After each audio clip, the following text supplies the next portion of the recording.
update ng bayan. Maasahan anumang panahon. Magandang araw po sa ating lahat. Narito na ang pinakahuling update sa magiging lagay ng ating panahon at sa patuloy nating binabantayan ng Bagyong Ada.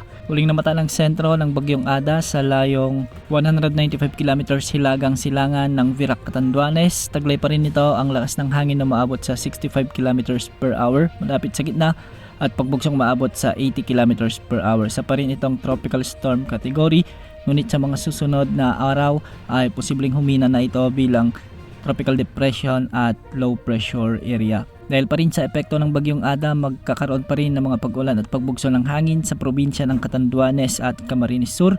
Kaya mag-ingat pa rin sa banta ng mga biglaang pagbaha o pagguho ng lupa, lalo na kung may mga katamtaman at minsan ay malalakas na pag-ulan. Samantala, dahil pa rin sa epekto ng Bagyong Ada, asahan pa rin ang maulap na papawirin at kalat-kalat na pag-ulan, pagkidlat pagkulog sa Isabela, Aurora, Quezon, Northern Samar at ang nalalabing bahagi ng Bicol region. Posible rin ang banta ng flash floods at landslides kung may mga umiiral na katamtaman at minsan ay malalakas na pag-ulan. Samantala, amihan naman ang magdadala ng malamig na panahon, maulap na kalangitan at kalat-kalat na mahinang pag-ulan sa Cordillera Administrative Region at nalalabing bahagi ng Cagayan Valley.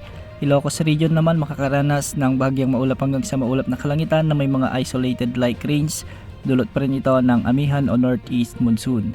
Samantalang sa Metro Manila at nalalabing bahagi pa ng ating bansa, asahan naman ang epekto ng localized thunderstorms, kaya maraming lugar ngayon ang makakaranas ng bahagyang maulap hanggang sa maulap na kalangitan na may mga isolated rain showers and thunderstorms. Mag-ingat po dahil minsan may mga umiiral na severe thunderstorms na posibleng magdulot ng mga biglang pagbaha o pagguho ng lupa.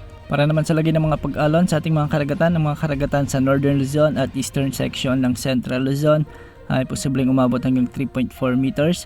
2.5 meters naman ang inaasang mga pag-alon sa Eastern sections ng Visayas sa nalalabing baybayin ng bansa, posibleng umabot hanggang 2.5 meters. Samantala, patuloy pa rin pinapakita ng isang global wind model o guidance model na GFS ang pamumuo ng sama ng panahon sa silangan ng bansa sa mga susunod pang mga araw. Ngunit hindi naman ito nakikitang lalakas bilang bagyo. Dahil sa malakas na pagbugso ng amihan ay posibleng isa lamang itong maging LPA.